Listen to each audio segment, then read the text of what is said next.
지금 이 방송을 듣고 계신 여러분, 혹시 최근에 러시아 캄차카 반도를 덮친 아파트 10층 높이의 눈사태 영상 보신 적 있으신가요? 엄청난 스케일로 눈 쏟아지던 영상 말씀이시죠? 네, 맞아요. 화면을 보면 진짜 입이 떡 벌어집니다. 끝이 안 보일 정도로 거대한 눈벽이 도시를 뒤덮고 있는데 그 와중에 사람들이 옥상에서 썰매를 타고 있죠. 두꺼운 방한복 입고 썰매를 타고 내려오거든요. 유튜브랑 틱톡에서 조회수 수백만 회를 순식간에 찍었고 심지어 몇몇 해외 언론사들은 이 엄청난 스케일을 진짜 재난 상황이자 기행으로 보도하기까지 했어요. 저도 처음엔 깜빡 속을 뻔했습니다. 그런데 이 영상에는 눈도 아파트도 썰매를 타는 사람도 실제로 존재하지 않습니다. 단 1초도 빠짐없이 100% 전부 인공지능이 만들어낸 가짜였다는 사실이 밝혀졌죠. 우리가 흔히 AI 슬롭, 그러니까 AI 슬롭이라고 부르는 현상이 아주 극단적이면서도 정교한 사례입니다. 예전에는 AI가 만든 이미지라고 하면 그 손가락 개수가 이상하거나 배경이 막 일그러지는 식의 허술함이 있었잖아요. 네, 불과 1, 2년 전만 해도 그랬죠. 하지만 지금은 상황이 완전히 다릅니다. 설문조사에 따르면 사람 10명 중 6명은 이제 AI가 생성한 고품질 컨텐츠와 실제 현실을 육안으로 전혀 구분하지 못합니다. 10명 중 6명이요? 올해 유튜브 최고 경영자가 최우선 과제로 AI 슬롭과의 전쟁을 선언했을 정도로 우리가 매일 눈으로 보고 소비하는 현실 자체가 기술에 의해 근본적으로 교란되고 있는 시점에 와 있는 거죠. 그래서 오늘 저희의 이 집중 탐구 미션이 무척 중요합니다. 구글의 최신 기술 문서부터 금융 리포트까지 아주 다양하죠. 저희는 이 캄차카 반도의 눈사태처럼 표면적으로 우리를 현혹하는 현상들에 휘둘리지 않고 그 기저에서 실제하고 있는 거대한 경제적, 지정학적 파도를 제대로 읽어내보려고 합니다. 당장 구글의 최신 기술 성과만 봐도 놀랐거든요. 네, 오늘 살펴볼 소스 중에 구글이 새롭게 내놓은 제미나이 3.1 프로, 이 모델의 기술 성과 지표가 있는데 내용이 심상치 않습니다. 인류의 마지막 시험이라고 불리는 벤치마크를 깼죠. 맞아요. HLE라고 부르죠. 이 고난도 벤치마크에서 무려 44.4%의 정답률을 기록했어요. 이게 단순한 수학이나 코딩 테스트가 아니잖아요. 네, 청취자 여러분.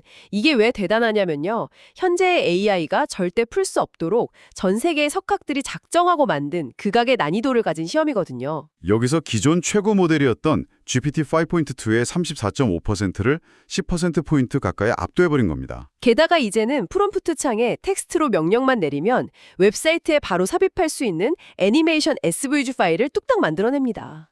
화질이 깨지지도 않는 코딩 기반의 시각 디자인을 AI가 스스로 기획하고 코딩해서 결과물로 내놓는다는 뜻이죠. 여기서 정말 흥미로운 점은 사이버 공간의 진화만큼이나 물리적인 현실의 변화, 즉 로보틱스의 발전도 가속화되고 있다는 겁니다. 도요타 공장 사례 말씀하시는 거죠? 네, 도요타 캐나다 공장에 두 발로 걷는 인간형 로봇 7대가 연구실을 벗어나 실제 생산 라인에 투입되었습니다. 지게차에서 부품을 내리고 인간 작업자들 사이에서 물건을 운반하고 있죠. 그러니까 과거에는 머지않은 미래라고 불렀던 AI와 노동의 결합이 이미 완벽한 현재 진행형의 현실이 된 거네요. 맞습니다. 일상 깊숙이 들어온 거죠. 그런데 제가 오늘 가져온 자료 중 카렌 하우 기자가 쓴 AI 제국이라는 책을 읽다 보니까 이 화려한 기술의 진화 뒤에 숨겨진 그림자가 너무 짙어서 놀랐습니다. 권력과 자본, 노동을 다룬 심층 주제기죠. 네, 원래 오픈 AI 같은 기업들은 인류를 위한다는 아주 숭고한 비영리적 목적으로 출발했잖아요. 그런데 지금의 이 폭발적인 속도전은 20세기 제국주의 열강들이 식민지를 수탈하던 모습과 소름 돋게 닮아있다는 분석이 나오더라고요. 그 책에서 짚어낸 통찰이 오늘날 AI 산업의 구조적 모순을 아주 정확히 관통하고 있습니다. 2015년에 일론 머스크와 샘 홀트먼이 오픈 AI를 설립할 때만 해도 선한 의도가 컸죠. 소수의 기업이 독점하면 위험하니까 안전하게 통제하자 뭐 그런 거였죠. 네, 하지만 구글 딥마인드의 알파고가 이세돌 구단을 꺾는 이른바 알파고 쇼크가 터지면서 상황이 완전히 반전됩니다. 기술 주도권을 뺏길 수 있다는 극도의 조급함이 퍼졌고 결국 철학을 버린 채 모델의 크기와 연산량, 데이터를 무한대로 때려붓는 스케일링 경쟁에 돌입하게 된 겁니다. 그 거대한 스케일링을 감당하기 위해서 마이크로소프트로부터 막대한 자본을 수혈받고 본질적으로 자원을 빨아들이는 제국주의적 성격을 띠게 되었다는 거군요. 네, AI가 깨끗하고 똑똑한 척하려면 끔찍한 혐오 발언이나 아동폭력 같은 유해 데이터를 누군가 걸러내야 하잖아요. 이 끔찍한 정신적 노동을 바로 이 저임금 국가의 노동자들이 헐값에 떠안고 있다는 겁니다. 노동력뿐만이 아닙니다. AI 모델을 훈련시키고 가동하기 위해 필수적인 데이터 센터는 전기를 잡아먹는 하마일 뿐만 아니라 서버에 열을 식히기 위해 엄청난 양의 물을 소비합니다. 물이요? 전기는 알겠는데 물도 그렇게 많이 쓰나요? 엄청나겠습니다. 이 막대한 수자원과 전력을 대는 곳이 어딘지 아십니까? 바로 만성적인 수자원 부족과 경제난에 시달리고 있는 칠레와 우루과이 같은 국가들입니다. 진짜 충격적이네요. 선진국들이 혁신과 신문물이라는 명목으로 전 세계의 자원과 에너지를 블랙홀처럼 빨아들이고 있는 이 구조야말로 현대판 AI 제국의 민낯인 셈이죠. 화려하게 코딩하는 제미나이나 공장을 걸어다니는 로봇 뒤에 칠레의 말라가는 호수랑 베네수엘라 노동자들의 희생이 얽혀 있을 줄은 상상도 못했습니다. 게다가 이 권력이 워낙 거대해지다 보니 이제는 국가 차원의 방어전으로 확전되고 있습니다. 맞아요. 미국 국무부가 발표한 팍스 실리카 전략이 아주 노골적이더라고요. 네, 인도-태평양 지역을 겨냥한 전략이죠. 네, 이 지역에 미국산 운영체제, 그러니까 iOS나 안드로이드가 탑재된 스마트폰을 보급하기 위해서 최대 2억 달러의 보조금을 투입한다는 소식입니다. 아니, 정부가 직접 나서서 다른 나라 사람들의 폰을 바꿔주겠다는 거잖아요. 스마트폰이 더 이상 단순한 통신기기가 아니라 미래 AI 생태계를 결정짓는 가장 핵심적인 관문이기 때문입니다. 현재 중국이 엄청난 가격 경쟁력을 앞세워 저가 AI 스마트폰으로 글로벌 사우스 시장을 빠르게 장악하고 있거든요. 미국 입장에서는 발등에 불이 떨어진 거네요. 그렇죠. 이 모바일 관문을 중국 운용체제에 내어주는 순간 장기적으로 자국의 AI 패권 생태계가 붕괴될 수 있다고 판단한 겁니다. 첨단 공급망을 미국 중심으로 재편하겠다는 일종의 디지털 철회 장막인 셈이죠. 흥미로운 건 이 국가 간 패권 전쟁의 소용돌이 속에서 반사 이익을 얻는 기업들이 생겨났다는 점입니다. 우리 기업인 삼성전자, 미국의 애플이 그 수혜를 톡톡히 보고 있죠. 인도나 동남아시아 시장에서 중국 스마트폰의 추격이 매서웠는데 미국 정부가 견제구를 던져주니까 숨통이 트인 겁니다. 그래서 메모리 반도체 가격이 뛰면서 원가 압박이 심했는데도 삼성전자가 곧 출시할 갤럭시 A17의 가격을 동결했고 애플 역시 아이폰 17e의 가격 경쟁력을 굳건히 다질 수 있게 된 거죠. 이런 글로벌 차원의 거대한 기술 패권 경쟁과 공급망 재편이 결국 어디로 흘러가겠습니까? 고스란히 자산시장, 특히 금융과 코인, 주식시장의 폭발적인 움직임으로 이어지고 있습니다. 여러분들도 요즘 계좌 보시면서 체감하시겠지만 지금 코스피뿐만 아니라 코인 시장까지 역사적인 지각 변동이 일어나고 있습니다. 자산시장 전체로 돈이 몰리고 있죠. 네, 먼저 코스피가 사상 처음으로 5,800선을 돌파했습니다. 정확히 5,808.53으로 마감했는데요. 이제 시장에서는 5,000선을 든든한 바닥으로 보고 상단을 7,900까지 열어두고 있는 분위기예요. 이 랠리의 중심에는 단연 SK하이닉스가 서 있습니다. 장중 95만 원 선에 육박했는데 세계 최대의 자산 운용사인 블랙록이 거의 8년 만에 SK하이닉스 지분율을 5% 넘게 확보했다고 공시하면서 기대감이 폭발한 거죠. 사실 자료에 나온 이런 전력 수요 폭발이나 인프라 확장 흐름이 코인 시장에도 그대로 반영되고 있거든요. 특히 AI의 연산력을 공유하거나 데이터를 분산 처리해주는 이른바 AI 관련 코인들 쪽으로 엄청난 투기적 자본이 집중되고 있습니다. 컴퓨팅 파워가 새로운 시대에 석유화되니까 주식이든 코인이든 관련 인프라를 쥐고 있는 쪽으로 돈이 폭포수처럼 쏟아지는 거예요. 여기서 우리가 읽어내야 할 핵심이 바로 이 지점인 것 같습니다. 네, 왜 하필 지금 이 기업들 이 자산들인가 하는 점이죠. SK이노베이션 김필석 최고 기술 책임자의 최근 인터뷰를 보면 이 자본 집중의 근본적인 이유가 잘 설명되어 있습니다. 전력 수요와 규제 얘기죠. AI 기술이 고도화될수록 기하급수적으로 늘어나는 전력 수요와 데이터 센터의 열 관리 문제가 산업의 가장 큰 병목이 되고 있거든요. 게다가 유럽연합은 당장 2027년부터 폐배터리 의무 회수율을 강력하게 적용합니다. 그런데 이런 환경 규제가 누군가에게는 리스크지만 기술력을 선제적으로 확보한 기업들에게는 시장이 열리는 결정적 기회가 된다는 거군요. 그렇죠. 진입장벽이 높은 거대한 독점 시장이 되니까 막대한 자본이 이 해결책을 가진 곳으로 몰려드는 겁니다. 여기서부터가 진짜 흥미진진해집니다. 방금 저희가 코스피 5,800이라는 화려한 숫자, 그리고 폭발하는 코인 시장과 자본 쏠림을 이야기했잖아요. 네, 아주 장밋빛 미래처럼 보이죠? 그런데 이 완벽해 보이는 AI 생태계 뒤편에서 아주 서늘한 시한폭탄의 타이머가 돌아가는 소리가 들리고 있습니다. 금융 리포트 섹션에 있던 미국 사모펀드 블루아울 캐피털 사태 말입니다. 14억 달러 규모 자산 매각건이요. 네, 무려 14억 달러를 매각하고 심지어 OBDC2, OBDC2라는 펀드의 환매를 영구 중단했다는 충격적인 소식이 있었죠. 이 사태를 절대 가볍게 넘겨서는 안 됩니다. 블루아울 캐피털은 까다로운 은행을 대신해 기업들에게 고금리로 자금을 빌려주는 이른바 사모대출 시장의 거물이거든요. 이들이 주로 AI 데이터 센터나 소프트웨어 인프라 기업들의 막대한 자금을 대출해 왔죠. 문제는 AI 생태계 구축에 천문학적인 돈이 들어가고는 있는데 정작 그 인프라를 활용해 돈을 벌어야 할 소프트웨어 기업들의 수익성은 아직 그만큼 폭발적으로 늘지 않고 있다는 데 있습니다. 투자금은 엄청난데 버는 돈이 못 따라간다는 거네요. 네, 고금리는 장기화되고 수익 창출은 지연되니까 규제의 사각지대에서 덩치를 키워온 사모대출 펀드들이 대출금을 회수하지 못해 유동성 위기를 맞고 환매를 중단해버린 겁니다. 알리안츠 그룹의 모하메드 엘레리안 고문이 이 상황을 두고 아주 무서운 경고를 날렸더라고요. 지금의 이 환매 중단 사태가 2007년 8월의 BNP 파리바 사태와 같은 탄광 속의 카나리아일 수 있다고요. 2007년 8월이면 글로벌 금융위기 직전이군요. 네, 여러분. 당시 BNP 파리바가 서브프라임 모기지 부실 문제로 자사펀드 3곳의 환매를 중단했었죠.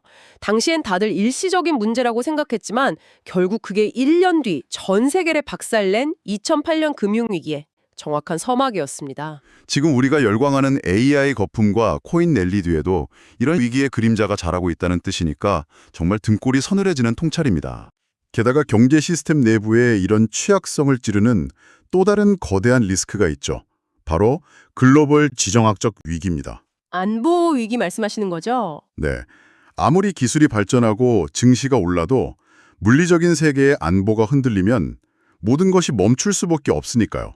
현재 가장 시급한 위협은 중동 상황입니다. 트럼프 미국 대통령이 이란을 향해 15일짜리 최후 통첩을 선언했습니다. 기한 내에 협상 테이블로 나오지 않으면 군사적 행동을 불사하겠다는 거잖아요. 제가 월스트리트저널 보도를 꼼꼼히 살펴보니까 이미 백악관 내에서는 이란의 주요 군사시설만 정밀 타격하는 일명 코피 작전이나 과거의 한밤의 망치 작전 같은 구체적인 타격 옵션들이 거론되고 있더라고요. 만약 이란이 이 선제 공격에 반발해 중동 전역에서 보복에 나서면 전면전으로 번질 위험이 너무나 큽니다. 실제로 미국은 걸프전 이후 최대 규모의 전력을 중동에 집결시킨 상태고요. 이러한 군사적 긴장감은 당장 우리 경제의 신경망을 자극하고 있습니다. 글로벌 에너지의 동맥인 호르무즈 해협이 봉쇄될 수 있다는 우려만으로도 국제 유가, 특히 서부 텍사스산 원유가 배럴당 66.43달러를 돌파하며 6개월 내 최고치를 기록했습니다. 아까 데이터 센터 돌리는데 막대한 전력이 필요하다고 하셨잖아요. 네, 맞습니다. 이런 지정학적 위기로 인한 에너지 가격 폭등은 AI 산업 전체의 비용 구조를 뒤흔들 수 있는 치명적인 변수입니다. 그렇겠네요. 그래서 우리 주식시장에서도 한화 에어로스페이스나 하나 시스템 같은 방산주 그리고 정유주들이 급등하는 반면에 원화 가치는 하락하면서 변동성이 극에 달하고 있죠. 세계가 하나로 연결되어 있다는 증거죠. 미국 대통령의 서류 한 장과 중동의 군함 움직임 하나가 지구 반대편 우리들의 대출금리에 실시간으로 타격을 입히는 그야말로 초연결 시대의 공포입니다. 자, 청취자 여러분, 여기까지 오고 나니 한번 크게 숨을 고르게 됩니다. 세상을 둘러보면 정말 어질어질하잖아요. 그렇죠. 거대한 숫자들만 오가고 있으니까요. AI는 텍스트 몇 줄의 애니메이션을 만들어내고 증시는 사상 최고치를 경신하고 수조 원대 펀드가 멈춰서고 중동에선 항모가 출격합니다. 그런데 눈을 돌려 우리의 평범한 진짜 일상을 보면 어떤가요? 아주 대조적이죠. 다른 뉴스에는 아파트값 변동률이 88주, 그러니까 거의 1년 반 만에 하락세를 멈추고 겨우 마이너스 0.03%를 기록했다는 소식이 나옵니다.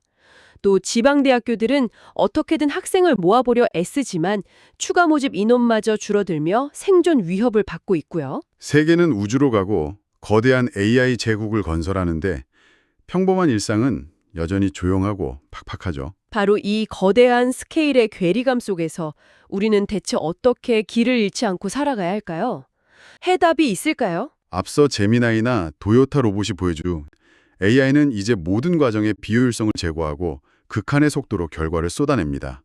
이런 스케일의 시대에 기계처럼 똑같이 효율성을 줬다가는 필연적으로 도태될 수밖에 없습니다. 아, 오히려 기계를 이기려고 효율성을 따지면 진다는 거군요. 네, 그 해답의 실마리를 광고업계에서 오랜 기간 활동해온 정규영 대표의 인터뷰에서 찾을 수 있습니다. 아, 그 역설적인 조언이요.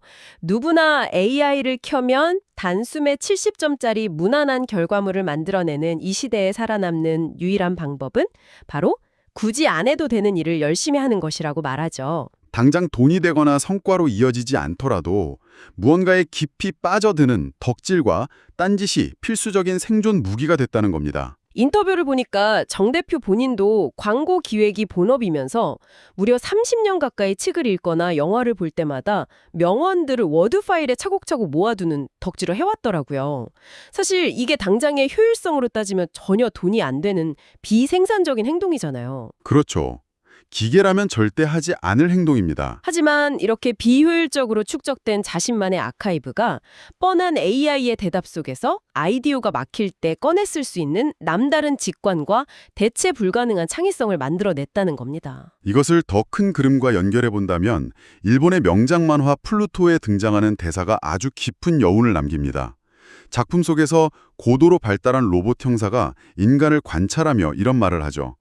인간은 쓸데없는 움직임이 많아서 로봇과 구분하기 쉽다. 인간은 쓸데없는 움직임이 많다. 와, 정말 뼈를 때리는 문장이네요. 네. 효율성의 관점에서 보면 인간의 행동은 낭비투성입니다. 길을 가다 목적지와 상관없는 골목으로 한눈을 팔고 굳이 낯선 곳으로 피곤하게 여행을 가고 정답이 없는 시나 소설을 읽으며 밤을 지새우죠. 진짜 쓸데없는 움직임들이네요. 하지만 이리저리 튀고 방황하는 그 비효율적인 과정 자체가 인간 고유의 감각을 형성합니다. AI가 순식간에 훌륭한 결과물을 낸다고 해도 그 결과를 얻기 위해 헤매고 좌절하며 쌓아가는 과정 자체에 집착하는 인간의 행동은 결코 알고리즘으로 대체할 수 없는 영혼의 영역이라는 뜻입니다. 청취자 여러분, 오늘 저희가 참 멀리 그리고 깊게 여행을 다녀왔습니다. 아파트 10층 높이의 캄차카 눈사태라는 정교한 가짜 영상에서 출발해 그 기술을 떠받치기 위해 남미와 아프리카의 자원을 빨아들이는 AI 제국의 그림자를 살폈습니다. 그리고 미국과 중국의 패권 전쟁, 그리고 코스피 5,800 돌파와 폭발하는 코인 시장의 이면까지 봤죠. 네, 그 눈부신 랠리 뒤에 숨어있는 사모대출 시장의 붕괴 경고음과 중동발 지정학적 위기까지 짚어보았습니다. 모든 것이 너무나 거대하고 효율적으로만 팽창하는 무서운 세상입니다. 그렇습니다. 하지만 이 거대한 파도 앞에서도 우리가 무기력해질 필요는 없습니다. 오히려 이 완벽하고 매끄러운 시대가 우리에게 던지는 아주 도발적이고 새로운 질문이 하나 있습니다. 어떤 질문이죠? 인간의 가치가 딴짓을 하고 쓸데없는 움직임을 통해 실수하며 배우는 것에 있다면 만약 훗날 기술 기업들이 이 사실마저 깨닫고 인공지능 모델에 일부러 실수하고 쓸데없는 행동을 하도록 결함을 코딩하기 시작한다면 어떻게 될까요? 아, 기계한테 딴짓을 가르친다고요? 네. 과연 우리의 결함과 방황이라는 이 마지막 보루마저 대량 생산되고 자동화되는 날이 오지는 않을까요? 와, 기계가 인간다운 실수와 비효율마저 학습하고 흉내내는 세상이라니 우리가 생각했던 안전지대가 언제까지 유효할지 정말 깊게 고민하게 만드는 질문입니다. 청취자 여러분, 쫓기듯 변해가는 이 팽팽한 세계 속에서 오늘 하루쯤은 철저하게 비효율적으로 여러분만의 딴짓을 즐겨보는 건 어떨까요? 길을 잃고 한눈 파는 그 과정 속에 기계가 감히 범접하지 못할 여러분만의 진짜 가치가 숨어 있을 테니까요. 오늘 집중 탐구는 여기서 마치겠습니다. 이 거대한 질문을 품고 남은 하루 의미 있게 보내시길 바라며 다음 시간에도 세상을 꿰뚫는 흥미롭고 깊이 있는 이야기로 찾아오겠습니다. 함께해 주셔서 감사합니다.